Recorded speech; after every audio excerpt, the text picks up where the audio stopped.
The rhythmic crack of splitting oak echoed through my backyard at 9:30 on a Saturday morning, when I saw the cruiser pull up to my curb. I had been out here since 8, working through the cord of wood I'd bought 2 weeks ago, and I was finally hitting my stride when the black and white appeared. My name is Frank Harrison, and I'd lived in the Meadowbrook Heights subdivision of Springfield, Illinois, for 3 years without a single complaint until Susan Patterson became HOA president 6 months ago. The officer stepped out of his vehicle, a stocky guy in his 40s with graying hair at his temples. He adjusted his belt and walked toward my driveway with the casual gait of someone who already knew this was going to be a waste of his time. I shut off the wood splitter and pulled off my work gloves, wiping sweat from my forehead with the back of my arm. "Morning, officer," I called out, walking to meet him halfway. "Something I can help you with," he nodded, pulling out a small notepad though he didn't look at it.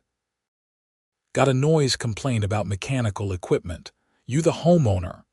"That would be me, Frank Harrison." I gestured back at the wood splitter, a hydraulic model I'd bought last year. "Been splitting firewood since 8 this morning. Is there a problem?" The officer glanced at his watch, then back at me. "What time did you say you started?" 8 o'clock. "Give or take 5 minutes." He nodded slowly, his expression telling me everything I needed to know. "Well, Mr. Harrison, according to city ordinance, you're allowed to operate equipment like that from 7 in the morning until 9 at night on weekends. You're well within legal hours." Relief washed over me, though it was mixed with irritation that it had come to this. "Let me guess. Susan Patterson called this in." The officer's face remained neutral, but I caught the slight tightness around his eyes. "I can't disclose who made the complaint, but I will be noting in my report that you're operating within legal parameters. Have a good day, sir." I watched him return to his cruiser and pull away before turning to look at Susan's house 3 doors down. Sure enough, she was standing at her front window, arms crossed, watching. When she saw me looking, she didn't even have the decency to step back. She just stared. This wasn't the first run-in I'd had with Susan. 2 months ago, she'd sent me a certified letter demanding I repaint my front door because the dark blue I'd chosen wasn't on the approved color list in the HOA guidelines. I'd checked my copy of those guidelines, and nowhere did it specify door colors, only exterior house colors. When I'd responded with copies of the relevant pages highlighted, she'd shown up at my door in person, red-faced and insisting that it was understood what the rules meant. Then there was the issue with my mailbox. I'd replaced it after a teenager took a baseball bat to it, and Susan had measured the height with a tape measure, claiming it was 3 inches too tall. I'd measured it myself, called the original installer, and confirmed it was the exact same height as before. She'd backed down but sent a nastogram about maintaining neighborhood standards. My wife Jennifer had left for a week-long conference in Denver the day before, and I'd planned to use the time to get some projects done around the house. The firewood splitting was at the top of the list since winter was coming, and we actually used our fireplace regularly. I'd bought the splitter specifically to avoid the tedious and dangerous work of using an axe, and it wasn't even that loud compared to lawn mowers or leaf blowers that ran constantly in the neighborhood. I pulled my gloves back on and fired up the splitter again. If Susan wanted to waste police time, that was her problem, not mine. I had work to do. The machine hummed as I fed another log into it, the hydraulic press driving through the wood with satisfying efficiency. I developed a rhythm over the past hour and a half, and I wasn't about to let Susan's petty harassment interrupt my productivity. The morning air was crisp, perfect for physical work, and I had at least another 6 hours of splitting ahead of me if I wanted to finish the cord. 20 minutes later, I saw Susan's white Lexus SUV pull out of her driveway. She drove past my house slowly, staring at me the entire time, her perfectly styled blonde hair not moving an inch despite her window being down. I didn't acknowledge her, just kept feeding logs into the splitter. My phone rang around 10:30. I shut off the machine and pulled it from my pocket, expecting Jennifer checking in from Denver.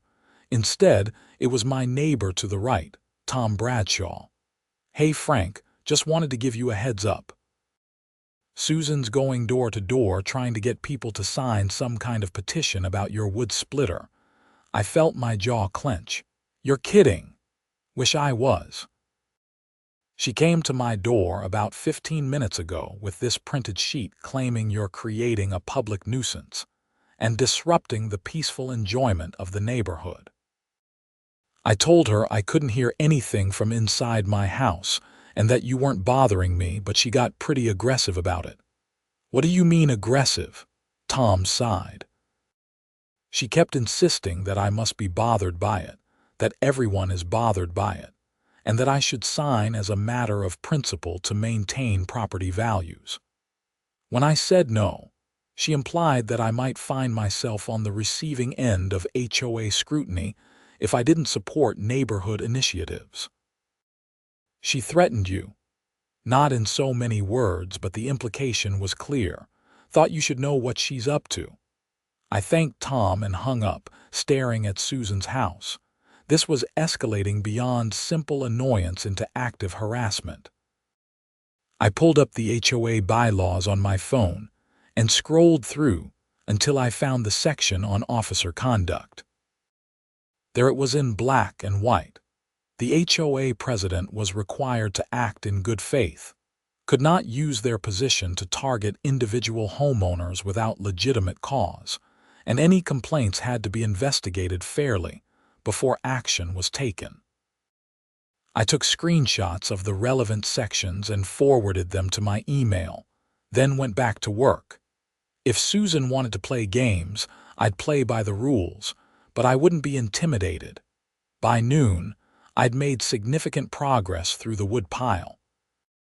My shoulders ached in that satisfying way that comes from productive physical labor, and I was ready for lunch. I was heading inside when I saw Susan's Lexus pull back into her driveway. She got out carrying a clipboard, and even from 3 houses away, I could see the triumphant expression on her face. My phone rang again. This time it was Martin Chen, who lived at the end of the street. "Frank, I need to tell you something. Susan just left my house and I signed her petition." My stomach dropped. "Why would you do that?" "Because I didn't want trouble, man. She's already sent me 2 violation notices about my lawn edging and threatened to fine me. I can't afford to have her targeting my house. I'm sorry, but I've got to pick my battles." "Martin, she's manufacturing a complaint. The police already came out this morning and confirmed I'm not violating any ordinances." I know, and I feel bad about it. But she said she has enough signatures to call an emergency HOA meeting to address ongoing disturbances." "She's not going to stop, Frank. You know how she gets." I did know. Susan Patterson had moved into Meadowbrook Heights 2 years ago after a divorce that apparently left her wealthy and bitter. She'd run for HOA president on a platform of restoring neighborhood excellence, which apparently meant nitpicking every minor detail and making everyone miserable. The previous president, a retired accountant named Douglas Reid, had been easygoing and reasonable. Under his leadership, the HOA existed mainly to maintain the common areas and organize the annual 4th of July block party. Susan had transformed it into something else entirely. In 6 months, she'd sent out more violation notices than Douglas had in 5 years. She'd tripled the annual dues, claiming the money was needed for improvements, though no one could quite figure out what those improvements were. She'd instituted monthly neighborhood inspections, where she walked around with a camera documenting any perceived violations. Several families had already moved out, citing the hostile environment she'd created. At the last regular HOA meeting, which I'd attended with Jennifer, Susan had proposed a new set of restrictions that included approved plant lists, mandatory garage door replacement timelines, and a ban on any vehicles over 10 years old being parked in driveways overnight. The only thing that stopped those proposals was that she needed a 2/3 vote of the board, and the other 4 members weren't quite ready to go along with her most extreme ideas yet. I made myself a sandwich and sat at my kitchen table, looking out at my backyard. The wood splitter sat silent next to the diminishing pile of unsplit logs and the growing pile of split wood. I'd done nothing wrong, broken no laws, violated no legitimate HOA rules, but Susan was going to make this into a circus anyway. Jennifer called while I was eating. "Hey honey, how's the conference?" I asked, trying to keep my voice light. "Long and boring, but that's not why I'm calling. I just got a text from Margaret Winters. Is it true Susan called the cops on you? News traveled fast in Meadowbrook Heights." Margaret lived 5 houses down and was generally friendly, though she kept her head down when it came to HOA drama. I filled Jennifer in on the morning's events, including Tom's call and Martin's admission about signing the petition. "This is getting out of hand," Jennifer said. "Maybe you should just stop for today, finish the wood later in the week." "Why should I? I'm not doing anything wrong. If I back down every time Susan throws a tantrum, where does it end? Next time it'll be something else, and the time after that, something else again. Someone has to stand up to her. I know, but is it worth the stress? We could just buy split wood." "It's the principle, Jen. This is my house. I'm following the law. She doesn't get to bully me into submission because she has some power trip going on." Jennifer sighed. "I know you're right. I just worry. Susan seems a little unhinged sometimes." "She's more than a little unhinged, but I'm not going to let her run my life." We talked for a few more minutes about her conference before hanging up. I finished my sandwich, drank a glass of water, and headed back outside. The afternoon sun was warm, and I dressed in layers that I could remove as I heated up. I had a goal to finish this wood today, and Susan Patterson wasn't going to stop me. I'd been back at it for maybe 30 minutes when Susan herself appeared at the edge of my driveway. I saw her coming from the corner of my eye but didn't stop working, didn't acknowledge her presence. She stood there for a solid minute before she finally spoke, her voice sharp and carrying over the sound of the splitter. "Excuse me, Mr. Harrison." I finished the log I was working on, split it neatly in two, then shut off the machine. I turned to face her, pulling out my ear protection. "Something I can help you with, Susan?" She held up her clipboard like a weapon. "I have signatures here from 17 households complaining about your excessive noise. This is unacceptable. The police disagree with you. I'm operating within legal hours with legal equipment." Her face flushed red. "The law is the minimum standard. HOA regulations require residents to be considerate of their neighbors. You're being inconsiderate. Show me where in the HOA bylaws it says I can't split wood during daylight hours on a weekend." "It doesn't have to be specifically spelled out. It falls under the general nuisance clause." I'd anticipated this. The nuisance clause requires proof of actual damage or unreasonable interference with the use and enjoyment of property. Running a wood splitter for a few hours on a Saturday morning doesn't meet that standard. If it did, then every lawn mower, leaf blower, and pressure washer in the neighborhood would also be a violation. Susan's mouth compressed into a thin line. "I'm calling an emergency HOA board meeting for tomorrow afternoon. You'll receive formal notice within the hour." Looking forward to it, I said, reaching for the splitter's power switch. If you start that machine again right now, I'll call the police again. Be my guest. Waste their time. I'm sure they'll appreciate it. I fired up the splitter and Susan stood there for another moment, her face getting redder before she turned on her heel and marched back toward her house, her heels clicking rapidly on the pavement. My phone buzzed with a text from Tom. Saw that confrontation from my window. You okay?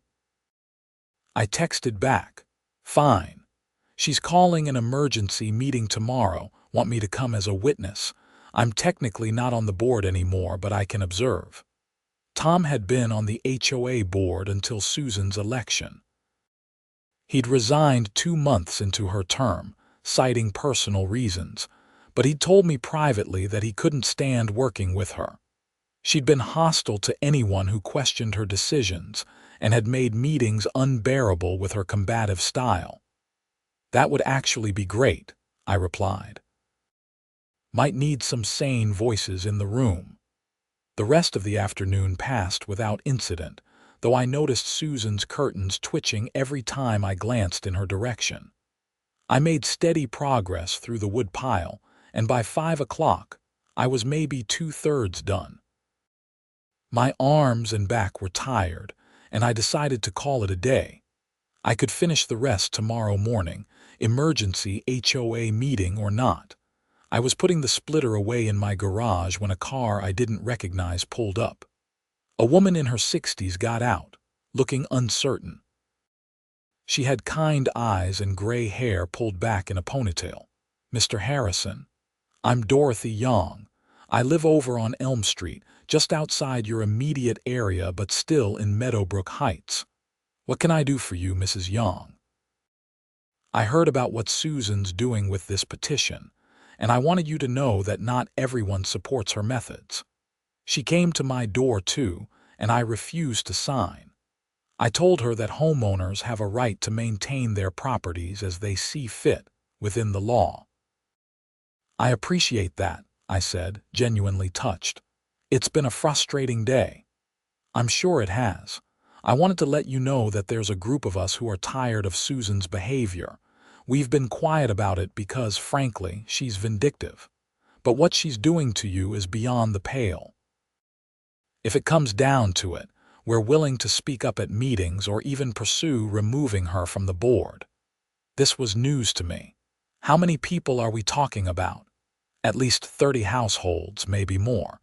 We've been communicating through email, staying under the radar. Susan has spies, you know, people who report back to her about what other residents are saying. The thought that Meadowbrook Heights had devolved into some kind of suburban surveillance state would have been funny if it weren't so disturbing. Why haven't you organized against her before now? I asked. Dorothy's expression turned sad. Fear, mostly. She's already driven out 5 families with her constant harassment. Most people just want to live their lives without drama. But you're standing up to her, and it's inspired some of us to think maybe we don't have to just take it. We talked for another 10 minutes. Dorothy gave me her email address and phone number, and I promised to keep her updated. After she left, I went inside and took a long, hot shower. My muscles were going to be sore tomorrow, but it was a good kind of sore. I spent the evening researching HOA law in Illinois, specifically cases involving board member misconduct and abuse of power. What I found was encouraging. Illinois had fairly strong protections for homeowners against overreaching HOAs, and there were multiple cases where board members had been removed or HOAs had been forced to pay damages for harassment. The formal notice of the emergency meeting arrived via email at 7 p.m. It was scheduled for 2 o'clock the following afternoon at Susan's house, which was technically allowed under the bylaws if the regular meeting space, the community clubhouse, wasn't available. The stated purpose was to address ongoing noise disturbances and violations of community standards. I forwarded the email to Dorothy Young and Tom Bradshaw, then drafted a response. I kept it professional and factual, noting that I had been operating within legal parameters, that no actual HOA rules had been violated, and that I expected the meeting to be conducted fairly and in accordance with proper procedures. I copied the 4 other board members on my response, people I'd had little interaction with but who seemed reasonable enough. Sunday morning dawned clear and cool. I was up early, had coffee, and was back outside with the wood splitter by 7 a.m. If Susan wanted to object, she could take it up with the police again. I was determined to finish this project. The morning was peaceful, at least at first. The repetitive work was almost meditative, and I found my mind wandering as I processed log after log. I thought about how we'd ended up here, in this subdivision that had seemed so perfect 3 years ago when Jennifer and I had bought the house. It was a good neighborhood, well maintained, close to both our jobs, with decent schools for whenever we decided to have kids. Susan had changed the equation. Her presence had turned the neighborhood from a pleasant place to live into a source of constant low-level stress. Every time I did anything outside, I wondered if she was watching, if she'd find something to complain about. It was exhausting. I was about halfway through the remaining wood when I heard the garage door at Susan's house open. I glanced over and saw her backing out her Lexus. She drove past without looking in my direction, but I had a feeling she was up to something. Tom texted me around 9. Susan just came to my door with a cease and desist letter. Says if you don't stop the noise immediately, the HOA will pursue legal action. Did she give you a copy for me? No, she told me to tell you. I told her I'm not her messenger service, and she needs to deliver it herself if it's official HOA business. I had to smile at that. Tom didn't take crap from anyone, which is probably why he'd clashed with Susan so badly. She's just posturing, I texted back. She has no legal grounds to make me stop, but part of me wondered if Susan would actually follow through with legal action. She had money, and she seemed petty enough to waste it on a losing battle just to make my life difficult. Defending against even a frivolous lawsuit would cost time and money I didn't want to spend. By 11:30 I was done. The entire cord of wood was split, stacked, and covered.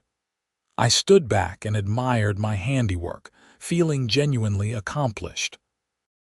It had been a lot of work, but I'd done it myself, saved money, and set myself up with good firewood for the winter. I spent the next couple of hours cleaning up, putting the splitter away properly, and sweeping the driveway clear of wood chips and debris. I wanted everything to look perfect, to give Susan no ammunition about messiness or improper maintenance. At 1:45, I walked down the street to Susan's house for the emergency meeting. Tom was waiting outside, and Dorothy Young was there too, along with 2 other people I recognized from the neighborhood but didn't know well. "We're here as observers," Dorothy explained. "The bylaws allow residents to observe board meetings unless they go into executive session." Susan opened the door with clear displeasure when she saw the group. "This is a board meeting. We don't have space for spectators." "The bylaws say meetings are open to all residents," Tom countered. "If you don't have space, we can move to the clubhouse." "The clubhouse is being cleaned," Susan snapped. "Then we'll stand," Dorothy said pleasantly, pushing past her into the house. Susan's living room was immaculate in that sterile way that suggested no one actually lived there. Everything was white and chrome and glass. The other 4 board members were already seated on the sofa and chairs. Patricia Mills, the secretary, Gerald Ford, no relation to the president, Yolanda Smith, and Robert Chen, Martin's older brother. I took a seat in a dining room chair that had been brought in. Tom and the others stood against the wall. Susan called the meeting to order with obvious irritation. She read the complaint into the record. claiming that my use of the wood splitter constituted a noise nuisance that was disrupting the peaceful enjoyment of the neighborhood and potentially affecting property values. I have signatures from 17 households supporting this complaint, she said, waving her clipboard. May I see those signatures? I asked. She hesitated. They're confidential. No, they're not, Gerald Ford interjected. If you're using them as evidence in a formal complaint, the accused has a right to examine them. Susan grudgingly passed the clipboard to Gerald, who glanced at it and then handed it to me. I scanned the list. About half the signatures looked legitimate. The other half looked suspicious, some clearly in the same handwriting, and at least 3 were from houses that I knew were currently vacant, their owners having moved out during Susan's reign of terror. Some of these signatures appear fraudulent, I said carefully. 3 of these houses are empty, and several of these signatures look like they were written by the same person. Susan's face went red. Are you accusing me of forgery? I'm saying these signatures should be verified before being used as evidence of anything. Patricia Mills leaned forward.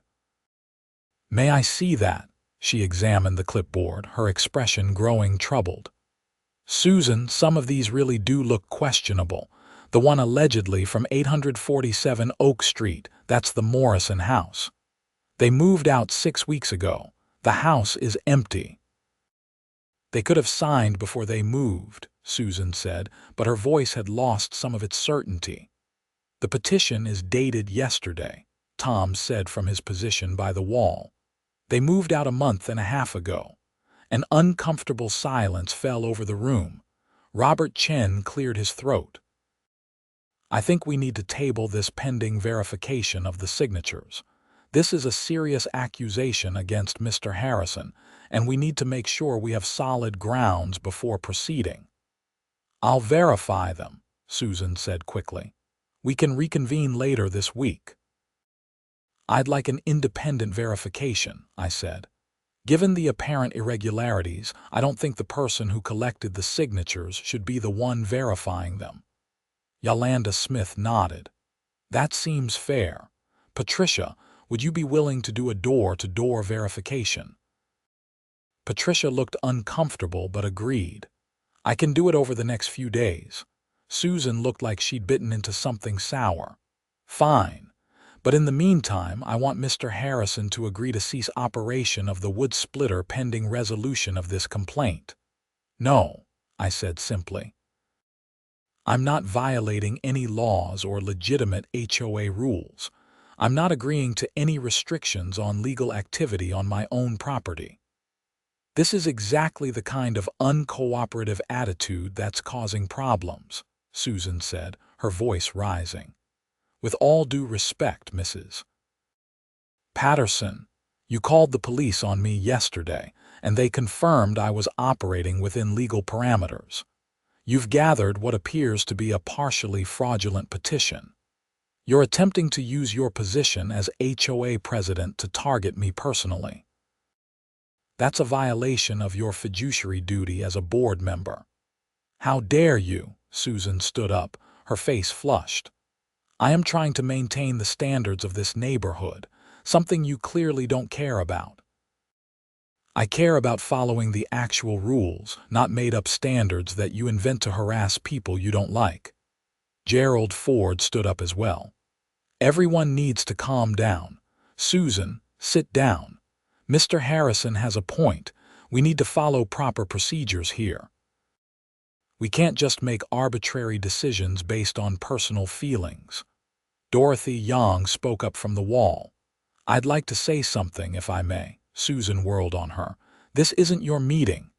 It's an open meeting and I'm a resident. I have a right to speak during the public comment period. There is no public comment period in an emergency meeting, Susan shot back. Actually, there is, Patricia said quietly, consulting her copy of the bylaws. All board meetings, emergency or otherwise, must allow for public comment unless we go into executive session for specific limited purposes. Susan sat back down heavily, crossing her arms. Fine. Say what you want to say. Dorothy stepped forward.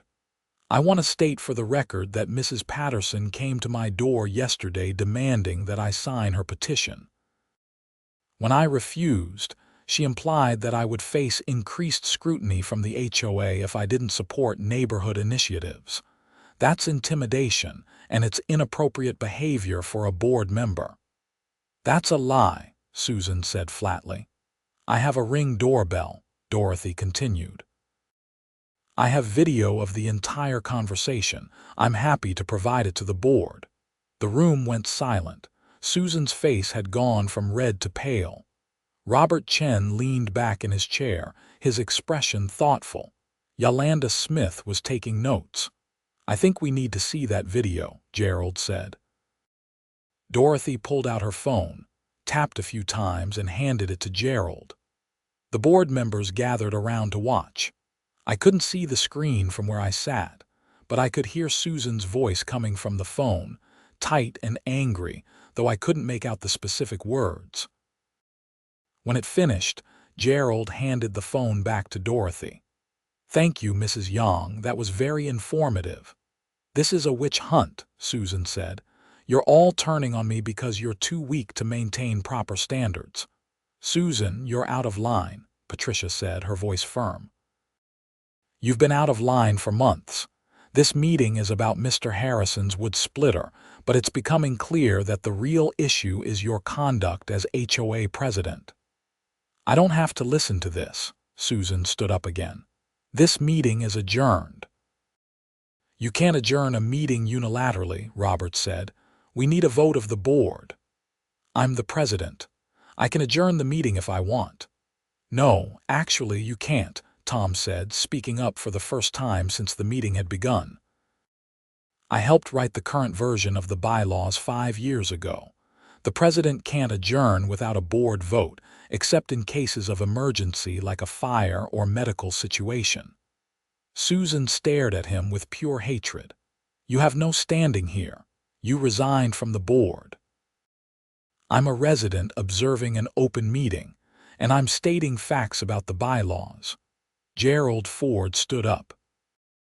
I move that we table the discussion of Mr. Harrison's wood splitter pending verification of the petition signatures, and that we schedule a special meeting to discuss concerns about board member conduct. Second, said Yolanda immediately.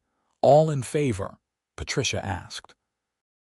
4 hands went up, Gerald, Yolanda, Robert, and Patricia. Susan sat motionless, her arms still crossed. The motion passes 4-1, Patricia said. Susan, will be in touch about scheduling the next meeting. You're all going to regret this, Susan said quietly. I've dedicated 6 months of my life to improving this neighborhood, and this is how you repay me. You've spent 6 months making everyone miserable, Gerald said, his voice weary. That's not improvement, Susan. That's tyranny. The meeting broke up in uncomfortable silence. I left with Tom and Dorothy, and we stood on the sidewalk outside Susan's house. Well, that was something, Tom said. Thank you both for coming, I said. I don't know how that would have gone without witnesses. Dorothy was looking at her phone. I'm going to send that video to all the board members except Susan. They should have copies in case she tries to claim I doctored it or something. She's going to retaliate, Tom said. You know that, right? She's going to come after both of you now. Let her try, Dorothy said. I've been quiet for too long. We all have. It's time someone stood up to her. I went home feeling unsettled. The meeting had gone better than I'd expected in some ways, but Susan's parting threat had been delivered with such venom that I believed she meant it. This wasn't over. Jennifer called that evening. I've been getting texts all day. Margaret says the whole neighborhood is talking about the meeting. I filled her in on what had happened. I think we might have started something bigger than just my wood splitter. Is that good or bad? I don't know yet. But at least I'm not alone in this. Monday morning, I went to work at the engineering firm where I'd been employed for the past 8 years. It was hard to focus on circuit designs and project timelines when my mind kept drifting back to the neighborhood drama. My coworker, David, noticed my distraction. "Everything okay? You seem off today." I gave him the abbreviated version. He whistled low. "Man, HOA politics are the worst. My sister went through something similar in Arizona. Her HOA president tried to fine her for having the wrong shade of beige on her house. How did that turn out? She ended up selling and moving, said it wasn't worth the stress." That thought had crossed my mind too, but it galled me. Why should I have to move because one person was abusing their power? Jennifer and I liked our house. We liked most of our neighbors. The problem wasn't the neighborhood, it was Susan. My phone buzzed with a text from Patricia Mills. "Can you call me when you have a chance? It's about the petition signatures." I stepped outside and called her during my lunch break. "I've been doing the verification," Patricia said. She sounded tired. "Out of the 17 signatures Susan claimed to have, only 8 are legitimate. The rest are either from empty houses, forged, or from people who say they never signed anything." "That's fraud," I said. "Yes, it is. I'm documenting everything. We're holding another board meeting tomorrow night, this time at the clubhouse." Susan tried to claim it wasn't available, but I called the cleaning service. "They finished last Friday." She lied about that too. "What happens now?" Patricia sighed. "Honestly, I don't know. I've never dealt with a situation like this before. We can remove her as president, but that requires a 2/3 vote of the entire HOA membership, not just the board. That's a high bar to clear." "What about criminal charges for the forgery?" "That's up to you and the other people whose signatures were forged. You'd have to file a police report." After hanging up with Patricia, I sat in my car thinking, did I want to press charges? That would escalate things to a whole new level. But Susan had committed actual fraud and she'd done it to try to damage me. That wasn't something I could just ignore. I called the non-emergency police line and explained the situation. The officer who answered took down the information and said a detective would call me back. Detective Sarah Morrison called me that afternoon. "Mr. Harrison, I'm with the fraud division. I understand you want to report forged signatures on an HOA petition." I explained everything, from the noise complaint to the emergency meeting to Patricia's verification process. Detective Morrison listened without interrupting. "This is a bit unusual," she said when I finished. "Normally, we see HOA fraud related to embezzlement or financial crimes. But forgery is forgery, regardless of context. Do you have copies of the petition with the forged signatures?" Patricia Mills, the HOA secretary, has the originals. I can put you in touch with her. Please do. I'll need to interview her and examine the documents. I'll also need to speak with the residents whose signatures were allegedly forged. This could take some time to investigate. I understand. I just want to make sure there are consequences for this behavior. If the evidence supports criminal charges, we'll pursue them. But I have to warn you, even if we charge her, these cases can be hard to prosecute. People sometimes get cold feet about testifying against neighbors. That was a sobering thought, but I'd started down this path, and I wasn't going to back out now. The board meeting Tuesday night was tense from the moment I walked into the clubhouse. Susan was already there, sitting at the head of the table with her arms crossed and a lawyer next to her. The lawyer was a thin man in his 50s wearing an expensive suit and carrying a leather briefcase. Dorothy Young was there again, along with Tom and at least a dozen other residents I didn't know well. The room was more crowded than I'd ever seen it for an HOA meeting. Patricia called the meeting to order and immediately addressed the elephant in the room. "Susan has brought legal representation. Before we begin, I want to clarify that this is an open board meeting to discuss irregularities with the petition submitted regarding Mr. Harrison's wood splitter. This is not a hearing or a trial. The lawyer, who introduced himself as Marcus Webb, nodded. My client is here to ensure her rights are protected and that proper procedures are followed. Of course, Patricia said.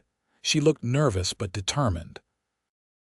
I completed the verification of the petition signatures as requested. Of the 17 signatures submitted, only 8 were verified as legitimate.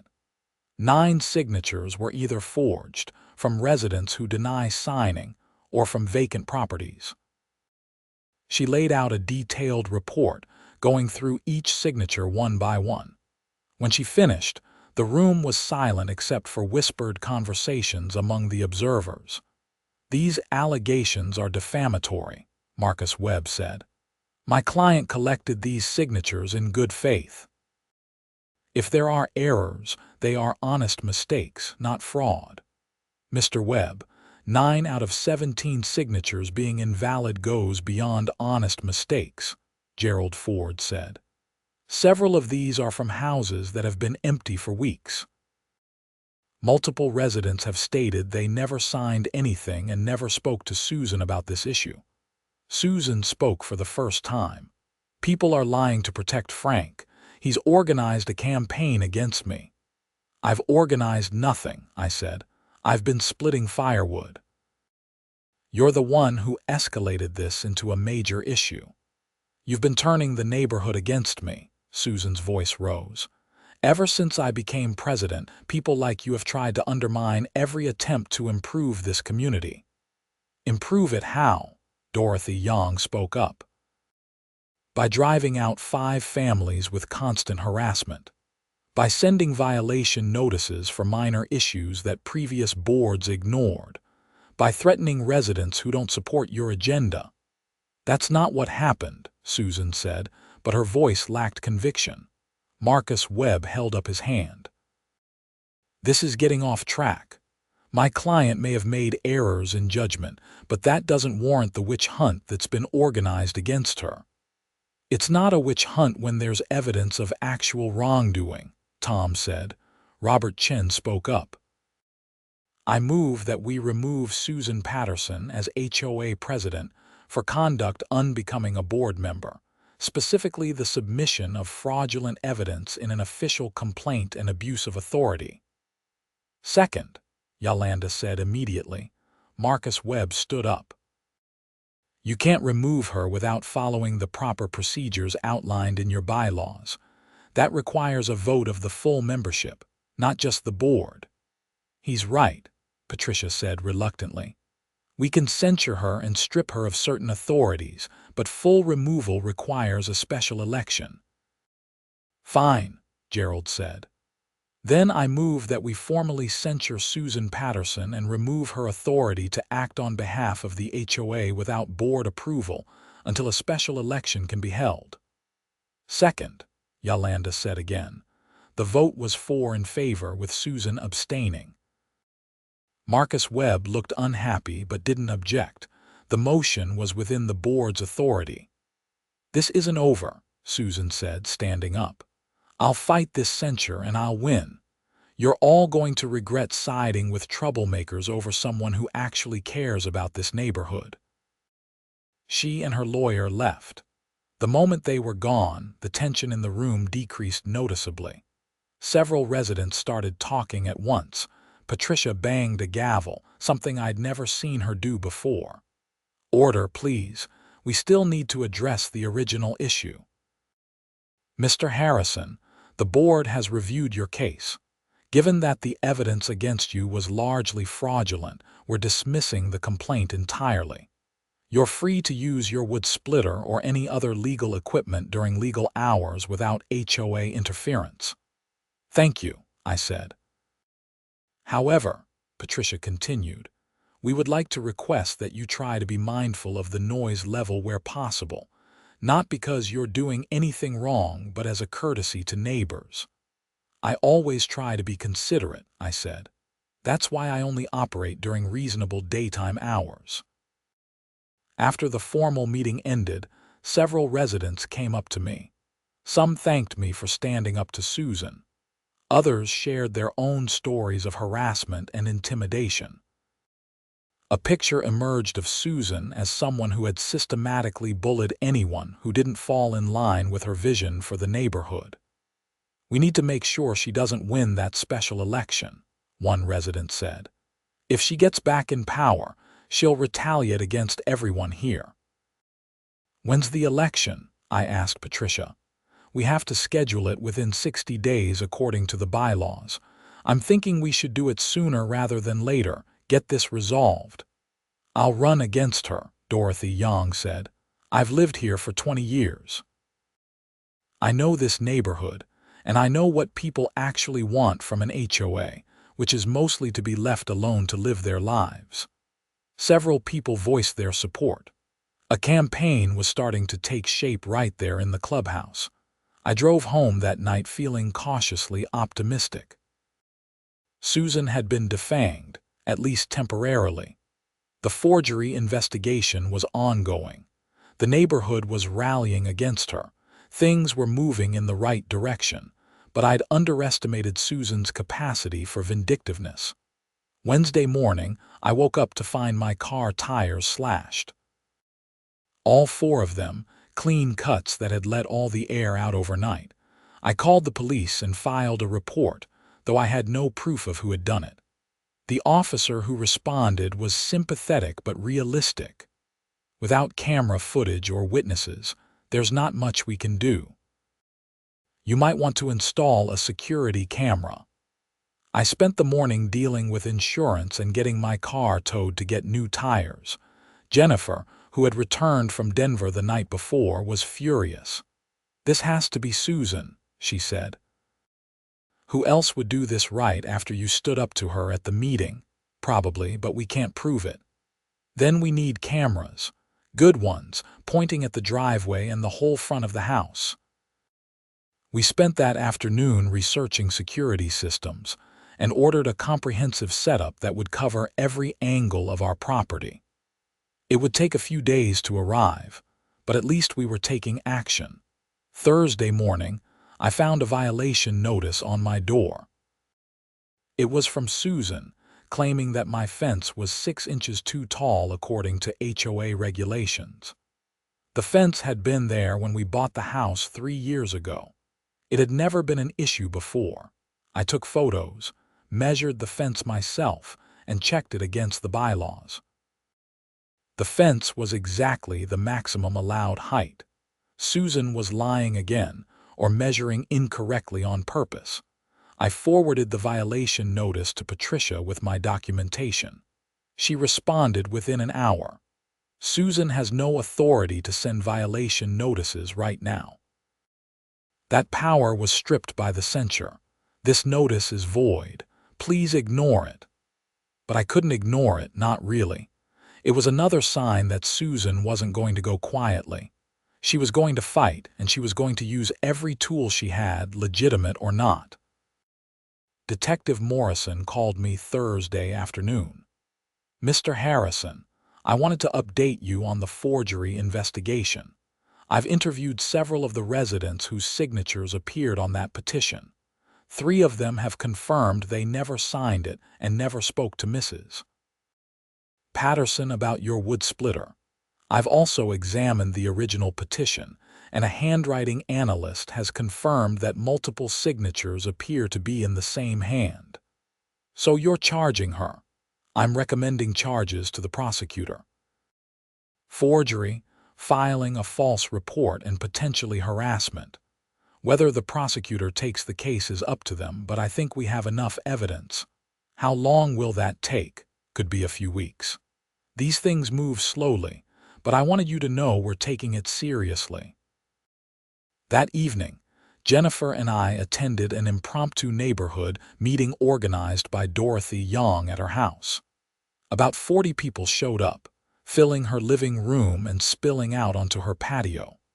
Dorothy laid out her vision for the HOA if she were elected president. "I believe an HOA should exist to maintain common areas, organize community events, and handle legitimate issues like properties that are truly neglected. It shouldn't exist to micromanage every aspect of how people live in their homes. We need to roll back most of the restrictions Susan has imposed and return to being a neighborhood, not a police state. The response was overwhelmingly positive. People shared stories of Susan's overreach. One family talked about being threatened with daily fines because their grass was a quarter-inch too tall during a drought when they were trying to conserve water. Another resident had been cited for parking his work truck in his own driveway because it had a company logo on the side.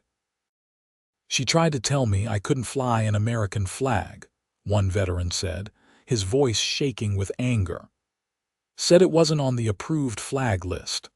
I told her there are federal laws protecting the right to fly the American flag, and she backed down, but the fact that she tried." By the end of the meeting, Dorothy had commitments from at least 30 households to vote for her and to spread the word to their neighbors.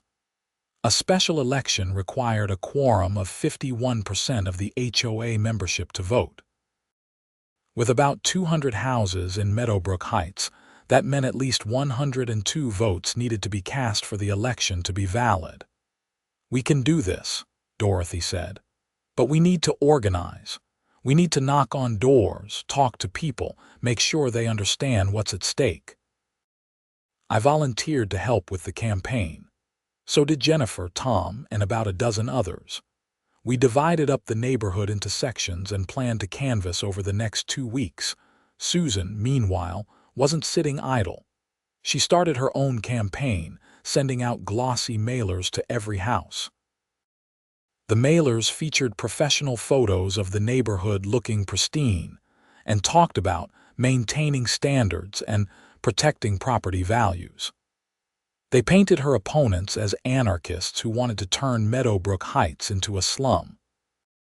It might have been effective if so many residents hadn't had personal negative experiences with her, but the mailers did worry me. They showed that Susan had resources and was willing to spend money to keep power. The security cameras arrived on Saturday. I spent the day installing them, running wires and setting up the monitoring system. By evening, every angle of our property was covered. If Susan or anyone else tried anything, we'd have it on video. That night around 2 a.m., the cameras caught Susan's white Lexus driving slowly past our house. She didn't stop, didn't do anything, just drove by at a crawl. But the fact that she was out here in the middle of the night was disturbing. I saved the footage and sent it to Detective Morrison. "This might be nothing, but given everything else, I thought you should see it." She replied the next morning, "That's concerning. Save any footage like this. It could establish a pattern of harassment." The canvassing effort was revealing. Jennifer and I spent Sunday afternoon going door to door in our section of the neighborhood. Most people were receptive to Dorothy's message. They were tired of Susan's constant scrutiny and eager for change. But we also encountered Susan's supporters, though they were fewer in number.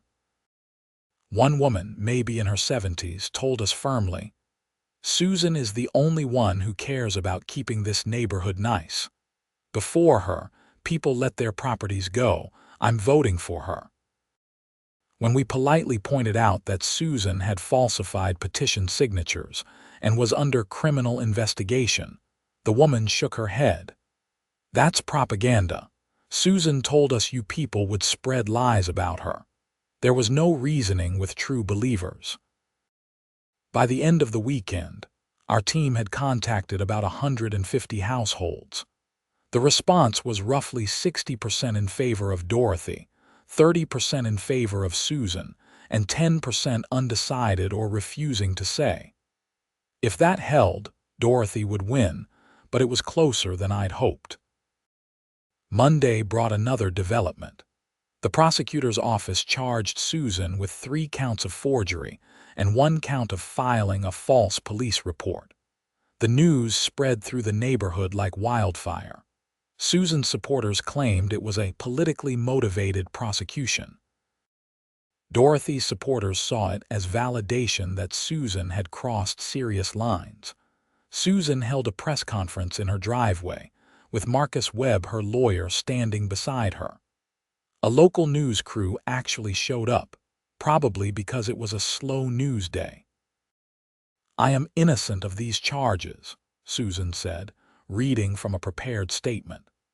"This prosecution is the result of a conspiracy by residents who oppose my efforts to maintain neighborhood standards. I have dedicated myself to improving Meadowbrook Heights, and this is how I'm repaid. But I will fight these charges, and I will win the upcoming election, and I will continue to serve this community with integrity." Watching the news coverage that night was surreal. Our neighborhood drama had made the local news. The reporter framed it as HOA president faces criminal charges amid contentious internal politics. They interviewed a few residents, including Dorothy, who stated clearly that the charges were based on evidence, not politics. The special election was scheduled for 3 weeks out, a Saturday morning vote at the clubhouse. In the meantime, life went on. I went to work, came home, helped with the campaign. Jennifer and I tried to maintain some sense of normalcy, but it was hard when every day brought some new development. Susan's criminal trial was set for 2 months out, after the election. Her lawyer had made sure of that timing. She wanted the election decided before she faced potential conviction. 2 weeks before the election, Susan made one last desperate move. She sent out another mailer, this one featuring photos of my house with my wood splitter prominently displayed. The text accused me of being the ringleader of a campaign to destroy neighborhood standards, and claimed that if Dorothy won, the neighborhood would descend into chaos with constant noise, unkempt properties, and declining values. It was defamatory, and my first instinct was to sue. But Marcus Webb had clearly been careful with the wording. It was opinion and hyperbole, not statements of fact. A lawsuit would be difficult and expensive. Instead, Dorothy's campaign responded with a mailer of their own. It featured testimonials from residents about their experiences with Susan's harassment. It included copies of ridiculous violation notices, like one citing a resident for having the wrong shade of white on their mailbox. It was devastating. The Friday before the election, Susan's lawyer called me. "Mr. Harrison, my client would like to propose a resolution. She's willing to drop out of the election and resign from the board entirely if you and the others agree to drop the criminal charges and sign a mutual non-disparagement agreement." "I can't drop the criminal charges," I said. "That's up to the prosecutor, and I'm not interested in a non-disparagement agreement. Susan has been harassing this neighborhood for 6 months. She needs to face consequences. My client is willing to pay financial compensation for any distress caused. I don't want her money. I want her gone from any position of authority over my life." Marcus Webb sighed. "You're making a mistake. If this goes to trial, it will drag on for months. It will be expensive and stressful for everyone involved. A settlement now would bring closure." Susan should have thought about that before she forged signatures and filed false police reports. Tell her no deal. Election day arrived with perfect autumn weather. The clubhouse opened at 8 a.m. for voting, and by 9 there was a line out the door. The turnout was extraordinary. Patricia Mills, managing the election as secretary, told me later that they'd had 190 votes cast by closing time at 6 p.m., far more than any previous HOA election. The votes were counted that evening with observers from both campaigns present. Jennifer and I sat in the clubhouse, anxiously watching the vote tallying process. Dorothy was there, looking calm on the surface but gripping her husband's hand tightly. Susan was at the opposite end of the room with Marcus Webb and a few of her supporters. Patricia announced the results at 7:30.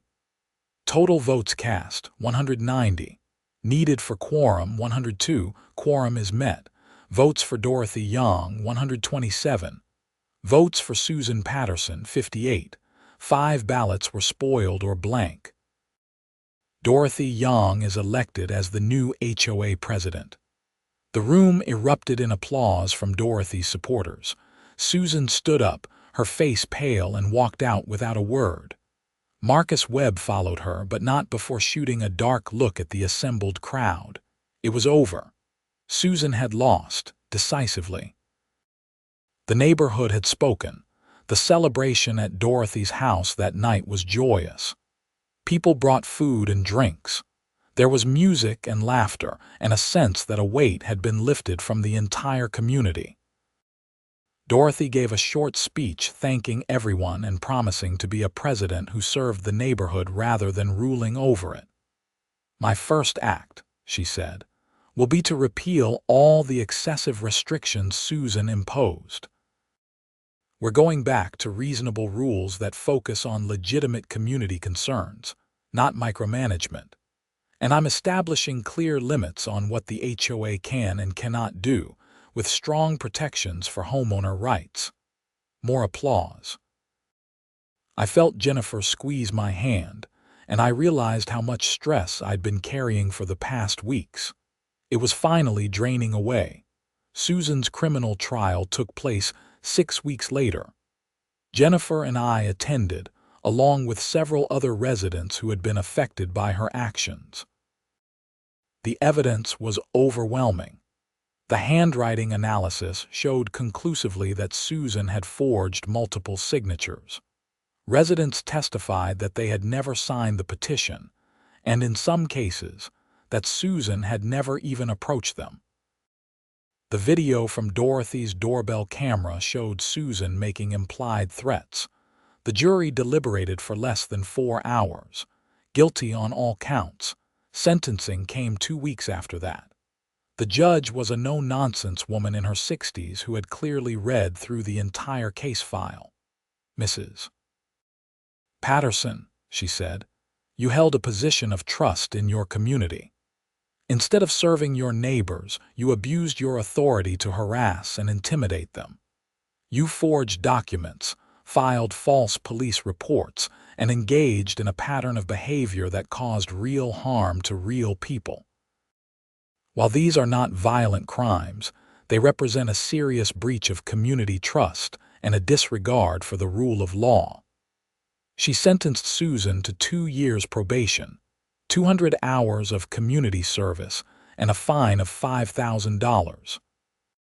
She was also permanently barred from serving on any HOA board. It wasn't prison time, but it was justice. Susan would have a criminal record. She would be monitored by the courts, and she would never again have authority over anyone in Meadowbrook Heights. Walking out of the courthouse, I felt a sense of closure. It had been a long, stressful few months, but the system had worked. Susan had faced consequences for her actions. The neighborhood was recovering under Dorothy's leadership. Life in Meadowbrook Heights gradually returned to normal, though it was a new normal. Dorothy proved to be an excellent president, exactly what the community needed after Susan's reign.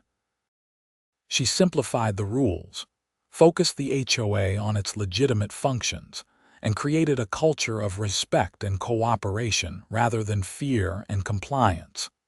The annual HOA meeting that December was the best attended in years. Dorothy presented a budget that actually reduced dues while maintaining essential services. She proposed amendments to the bylaws that strengthened homeowner protections and limited what future boards could do without membership approval. Everything passed overwhelmingly. Susan's house went up for sale in January. I saw the sign go up and felt a mix of emotions. Part of me was glad she was leaving. Part of me felt sad that it had come to this. But mostly, I felt relieved that the chapter was closing. The house sold quickly. A young family with 2 kids moved in, and they were delightful neighbors from day one.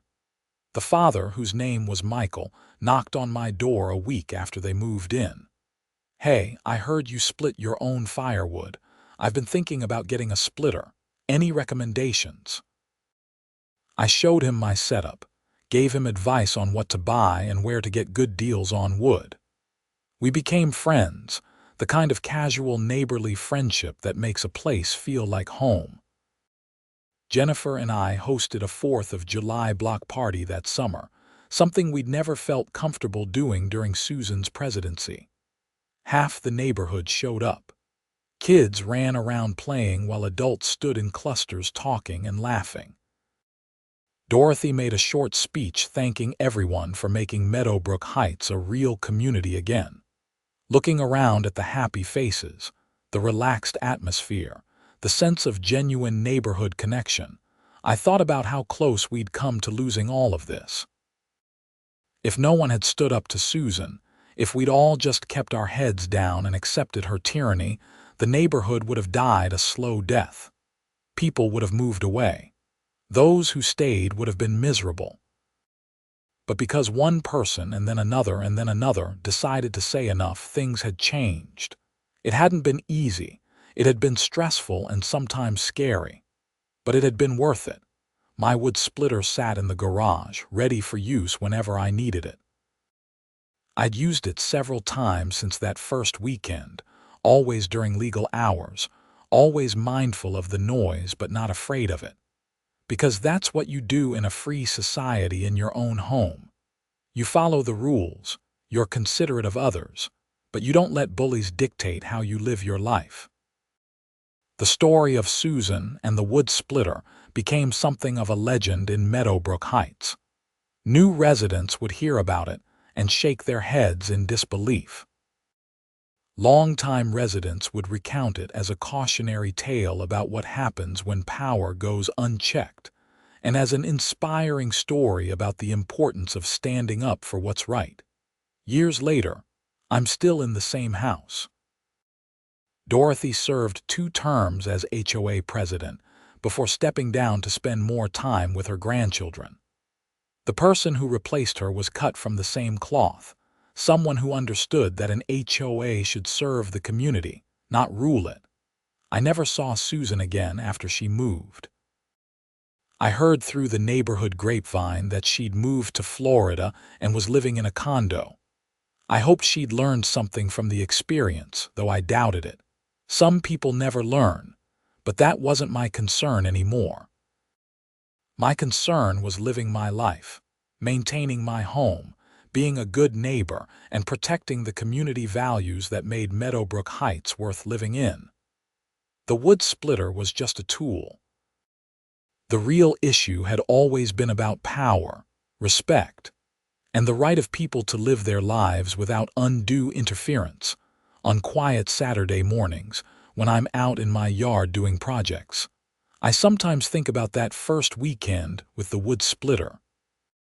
How a simple, legal activity had sparked a neighborhood revolution. How standing up for a small thing, the right to split firewood during legal hours, had led to standing up for bigger things, like accountability, justice, and community. It reminded me that most great changes start with small acts of resistance. Someone has to be willing to say no, this isn't right, this isn't acceptable. Someone has to be willing to stand firm even when it's uncomfortable, even when it would be easier to just give in.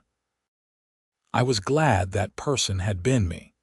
I was glad I'd had the support of Jennifer, Tom, Dorothy, and so many others.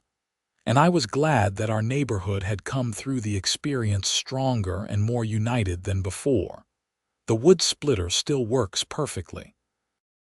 I maintain it carefully, change the hydraulic fluid regularly, keep the blade sharp. It's a good machine, reliable and efficient.